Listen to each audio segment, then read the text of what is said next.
Hi viewers.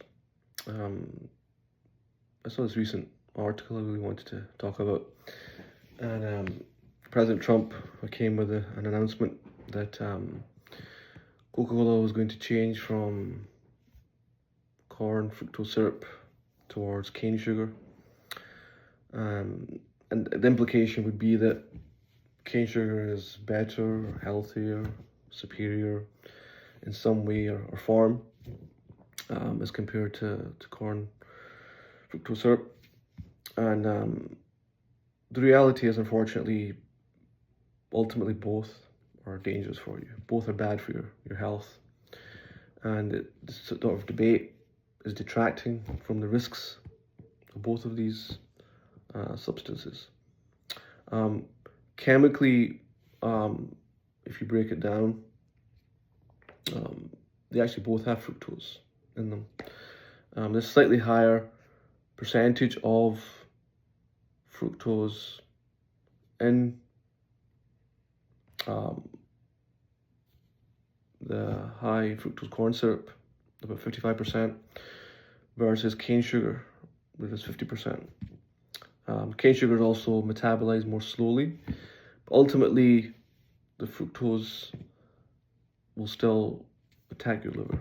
And that's actually the problem with fructose. Fructose sort of, if you imagine your pancreas as a radar system, and it's looking for threats, fructose flies into the radar, and it basically is not, really recognized by the pancreas the way sugar would be. So what happens is the fructose goes straight to your liver. It starts to form fat deposits, and those fat deposits can cause fatty liver. And it's the fatty liver that can, over time, in some people, not in everybody, in some susceptible people, can cause inflammation, scarring, and what we call cirrhosis, or permanent damage to your liver. And unfortunately, that risk is high for some people, more than others. For example, in the Hispanic population, a lot of patients that I have are from that population, extremely high rates. And even amongst the Hispanic population, there's differences. So, for example, amongst Mexicans, the rate is really, really high, as opposed to Dominicans or those from Puerto Rico. So, basically, again, going back to this, it doesn't really matter whether it's high fructose corn syrup or whether it's cane sugar. It's really more about the quantity of it and what damage has been done to your liver. And although they're maybe in small amounts, they may be okay. The problem is we overconsume, and it doesn't matter which one it is. If it goes into your liver, then that can be a problem for you later on. And then obviously you combine that with other things like alcohol, generally poor eating, red meat in the diet, lots of greasy foods, then you're really, really enhancing your risk for damage to the liver. So I just wanted to make that point that, this is some smoke and mirrors here. Both these things are not healthy. In small amounts, it's okay, but we're over-consuming, and so our bodies are getting damaged by that.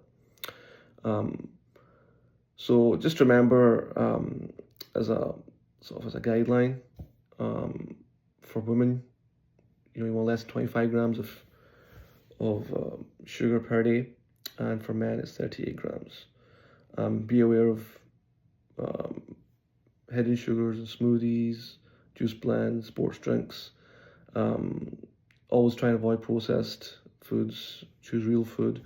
If you can make food at home, that's always the best option, because you know what you're putting in your own food.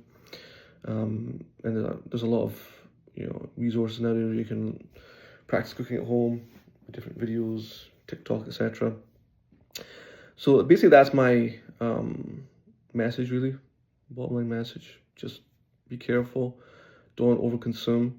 Don't fall for the hype. Don't lose track of, the bigger issue here, which is both these things are potentially bad for your health. If you like this material, please hit the like button, subscribe, share. I do hope to talk more about fatty liver and some of the terminology surrounding it, and some of the treatment options regarding it as well at a future video. So please, if you have any other comments as well, put them in the comment section. Thank you very much. Thanks. And as always, stay healthy.